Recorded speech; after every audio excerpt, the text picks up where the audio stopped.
लेकिन शेर कभी घास नहीं खाता।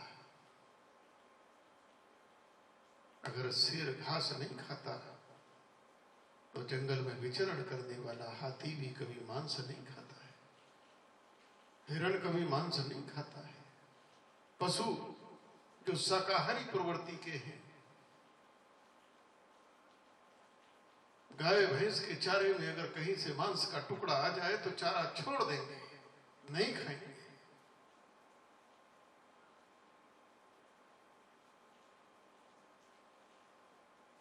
दोनों की प्रवृत्तियां हैं, दोनों की प्रवृत्ति है, दोनों में भेद है। और भेद केवल यही है कि जितने संसार में मांसाहारी जीव हैं, एक भेद मैं बताता हूं, कोई भी जीव जो मांसाहारी प्रवृत्ति जिसकी परमात्मा ने प्रकृति ने बनाई है, वो गले से पानी नहीं पी सकता है।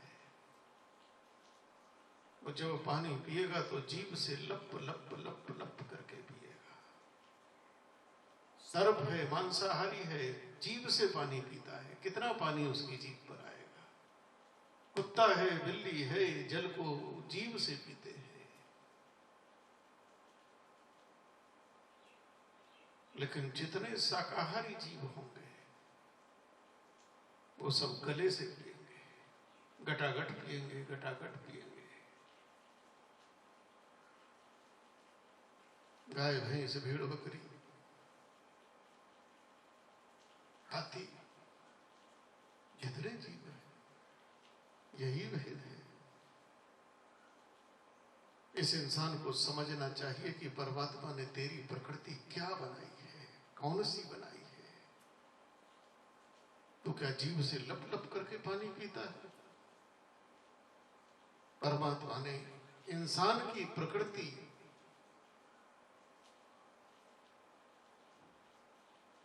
शाकाहारी बनाई है, शाकाहारी बनाई है। विकृति पशु पक्षियों में नहीं आई, विकृति इंसान के जीवन में आई है, मनुष्य के जीवन में आई है। आज मनुष्य मांसाहारी हो गया है, मांसाहारी हो गया है।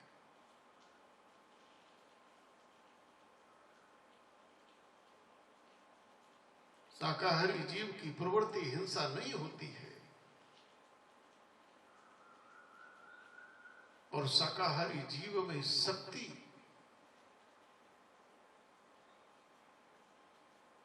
मांसाहारी से अधिक होती है। शाकाहारी का बल मांसाहारी से ज्यादा होता है, लेकिन शाकाहारी में सात्विकता होती है, छल नहीं होता, छल नहीं होता।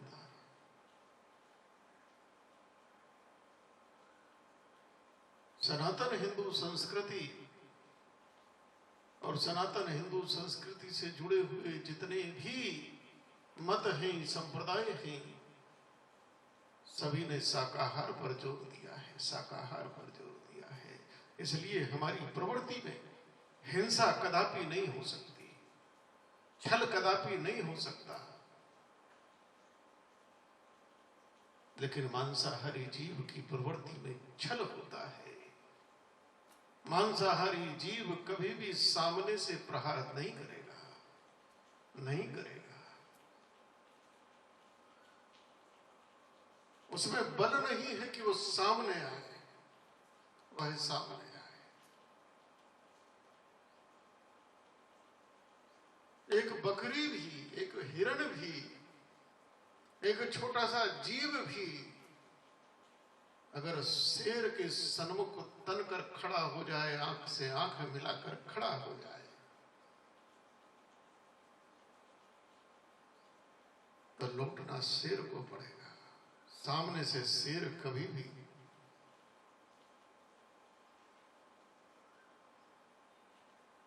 लौटना पड़ेगा, उसको हार माननी पड़ेगी उसको, एक छोटे से जीव से भी।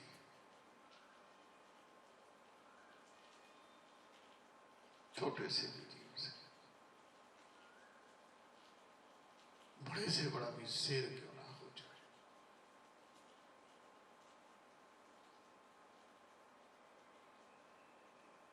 मैंने एक बार एक वीडियो देखा था,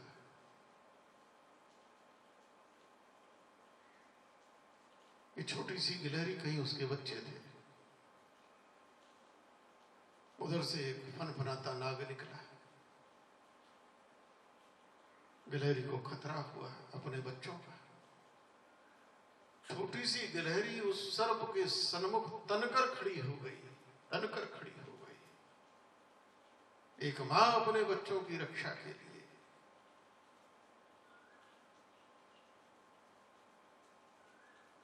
दोनों में संघर्ष हुआ। अंत में उस विषधर को ही मैदान छोड़कर जाना पड़ा। ये मांसाहारी जीव संसार में कभी भी सामने से चुनौती नहीं दे सकेंगे। जब हमला करेंगे पीठ पीछे से करेंगे, पीठ पीछे से करेंगे, पीठ पीछे से गर्दन पकड़ेंगे। मनुष्यों की दुनिया में भी यही हुआ है, यही हुआ है।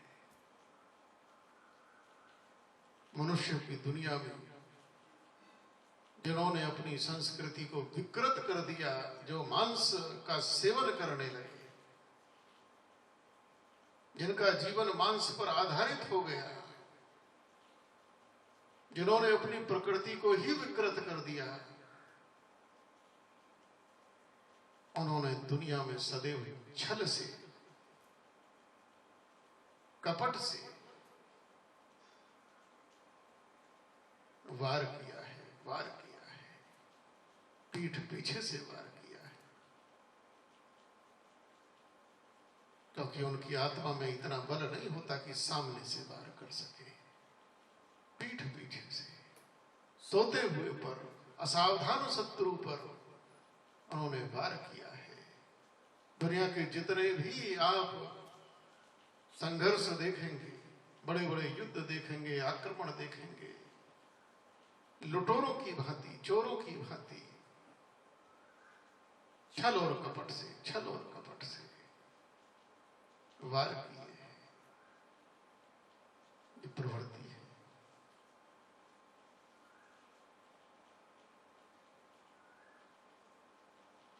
शाकाहार, मांसाहार, दुनिया इंसान ने अपनी बदली है। पशु पक्षी पेड़ पौधों नदी पहाड़ों ने नहीं बदली, इंसान ने बदली है। आज मनुष्य मांसाहारी हो गया, मांस खाने लगा। आज मनुष्य व्यभिचारी हो गया। हमको बड़ा आश्चर्य लगा कि दुनिया में और भारत में भी, भारत के न्यायालय ने भी मान्यता दे दी है को सेक्स की, समलैंगिक सेक्स की। पशु पक्षियों की दुनिया में भी, वो तो पशु हैं, उनकी दुनिया में भी ये व्यवहार नहीं होता, ये विकृति नहीं है। विकृति मनुष्य के जीवन में आई है। मनुष्य का जीवन अगर एक दृष्टि से देखा जाए तो पशुओं से भी नीचे चला गया है, नीचे चला गया है।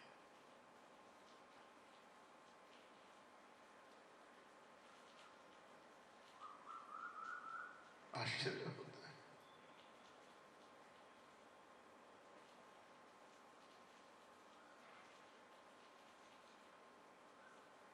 मनुष्य को अपनी प्रकृति की ओर लौटना चाहिए, अपनी संस्कृति की ओर लौटना चाहिए।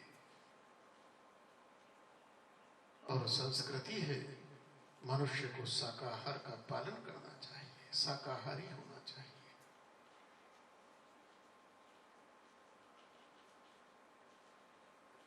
मैं चर्चा कर रहा था कि भगवान ब्राह्मण के लिए, और ब्राह्मण कौन, मैंने चर्चा की गऊ के लिए। और जब गऊ का विषय आया तो इस चर्चा का विस्तार हुआ। और मेरा अंतर्मन इस बात को कहता है और ये बात आप भी उन साइंटिस्टों तक, उन वैज्ञानिकों तक जो पदार्थ विज्ञान के वैज्ञानिक हैं, खोज कर रहे हैं, क्योंकि पूरी दुनिया इस समय लगी हुई है कोरोना वायरस का क्या समाधान हो सकता है। इतना तो निश्चित है, अगर समस्या है तो समाधान निश्चित बना है, निश्चित बना है। जन्म बाद में होता है, मृत्यु पहले सुनिश्चित कर दी जाती है, आयु पहले सुनिश्चित कर दी जाती है। अमंतरम अक्षरम नास्ति नास्ति,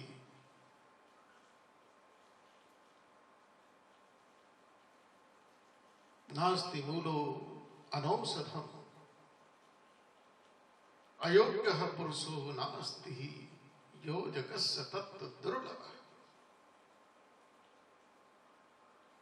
अमंत्रम अक्षरम नास्ति, कोई ऐसा अक्षर नहीं है, नहीं है अक्षर जो मंत्र ना हो, क्योंकि प्रत्येक अक्षर में आकार ब्रह्म विद्यमान है, इसलिए प्रत्येक अक्षर ब्रह्म है, आकार ब्रह्म है। नास्ति मूलो अनौषधम, संसार में कोई ऐसा पत्ता, कली, फूल, जड़, मूल, घास, फूस, एक भी ऐसा नहीं है जिसमें कोई ना कोई औषधीय गुण ना हो, ना हो। एक भी वनस्पति व्यर्थ नहीं है, कोई ना कोई औषधीय गुण उसमें निश्चित है। अयोग्य हो पुरुषो नास्ति, और संसार में कोई भी ऐसा व्यक्ति नहीं है जिसके अंदर केवल दोष ही दोष भरे हो, विकार ही विकार भरे हो,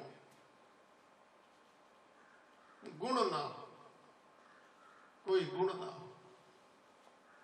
चाहे सुई के नोक के बराबर गुण हो, लेकिन गुण निश्चित होगा, निश्चित होगा। बुरे से बुरे आदमी में भी कोई ना कोई अच्छाई जरूर होगी, जरूर होगी। अयोग्य हो पुरुषो नास्ति, कोई संसार में ऐसा आदमी नहीं है कि जो पूरा का पूरा बुरा हो या पूरा का पूरा अच्छाई हो, उसमें बुराई ना हो।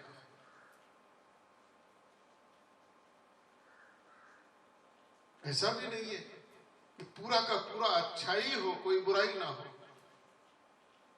निश्चित रूप से अच्छे व्यक्ति में भी, शरीरधारी मनुष्य में भी कोई ना कोई विकार होगा ही होगा। अगर संसार में कुछ दुर्लभ है तो एक ही चीज दुर्लभ है, योजकस्य तत्व दुर्लभा,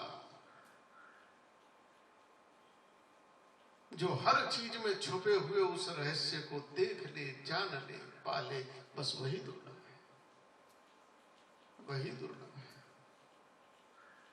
हम दूसरे के अंदर बुराई तो पता नहीं कितनी देख लेते, ना भी हो तो हम पैदा कर देते, हम उसमें बुराई के बीज डाल देंगे, क्योंकि हमने चश्मा ही बुराई का लगाया हुआ है। उसमें गुण किसी को नहीं दिखाई देते, नहीं दिखाई देते। अगर कोरोना इस संसार में आया है तो जाएगा भी, क्योंकि कोरोना ही सत्य नहीं है, कोरोना ही शाश्वत नहीं है। कोई ना कोई समाधान है। ये बात अलग है कि अभी मनुष्य की पकड़ से वह समाधान थोड़ा दूर है, मनुष्य के हाथ में उसका समाधान आया नहीं है, लेकिन समाधान तो है। तो जहां दुनिया के वैज्ञानिक सारी खोज कर रहे हैं, मेरा एक निवेदन है, मैंने भी अपने स्तर से जहां बात पहुंचानी चाहिए पहुंचाने की कोशिश करी है कि कहीं ना कहीं इस कोरोना वायरस का समाधान गौ माता के गोमूत्र में भी खोजा जाए, गौ माता के गोमूत्र में खोजा जाए। क्योंकि संसार में भगवान ने कहा कि मैं आता हूं तो विप्रधेनु सुर संत हित, गौ की। आखिर गौ में ऐसा है क्या? संसार में एकमात्र प्राणी गौ ऐसा है कि जिसमें कोई विकार नहीं है, कोई विकार नहीं।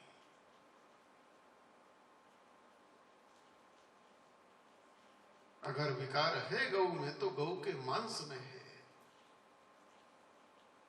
गौ के मांस में विकार है। विकार को गौ अपने मांस में रखती है।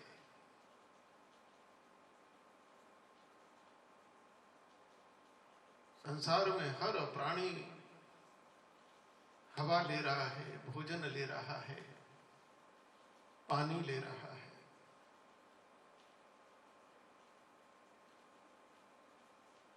ये सब ले रहा है, इनटेक कर रहा है। सब चीज शुद्ध ले रहा है, पानी भी शुद्ध ले रहा है, भोजन भी शुद्ध पका हुआ खा रहा है, हवा भी शुद्ध ले रहा है। लेकिन जब शरीर से निकालता है, जो पोषक तत्वों में बदल गया ठीक है, लेकिन जो शेष रह गया जब निकालता है, हमने शुद्ध ऑक्सीजन ली, अभी अभी ली, अभी अभी श्वास लिया, लेकिन जब उस श्वास किया बाहर छोड़ा तो हमने ऑक्सीजन नहीं छोड़ी, विकृति छोड़ी। प्रकृति से हमने शुद्ध लिया, लेकिन बदले में प्रकृति को अशुद्ध किया। हमने जो भोजन किया शुद्ध था, पका हुआ था, पाचक था, सुगंधित था, लेकिन वही भोजन जब मल के रूप में निकलता है, विष्ठा बन जाता है, विकृत हो जाता है, दुर्गंधित हो जाता है। जिस स्थान पर गिरता है वह स्थान भी अपवित्र हो जाता है।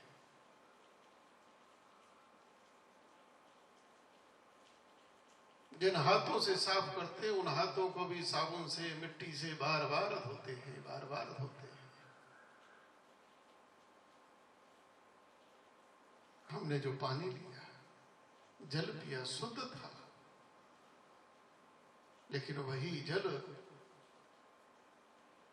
और जब मूत्र के रूप में निकलता है तो अशुद्ध निकलता है, अशुद्ध निकलता है। पसीने के रूप में निकलता है तो अशुद्ध निकलता है।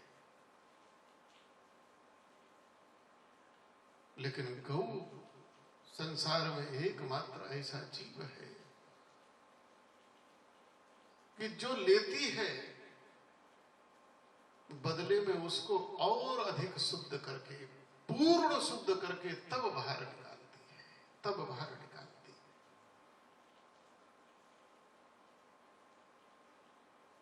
इंसान के मलमूत्र से जो जगह अपवित्र हो गई है, वही जगह अगर शुद्ध करनी हो तो गाय के गोबर से, गाय के मल से, जिसे गाय का मल कहा जा, वो मल नहीं कहा गया, गोबर, उससे लेपन करके उसको शुद्ध किया जाता है, शुद्ध किया जाता है।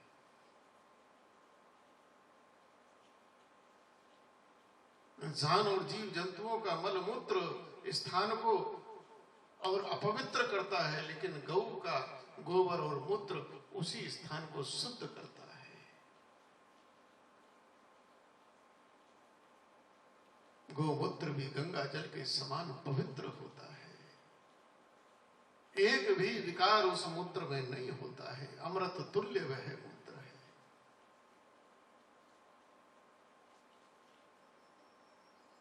अब ये इस्लाम को मानने वाले गौ के अमृतमयी मूत्र इसकी आलोचना करते हैं।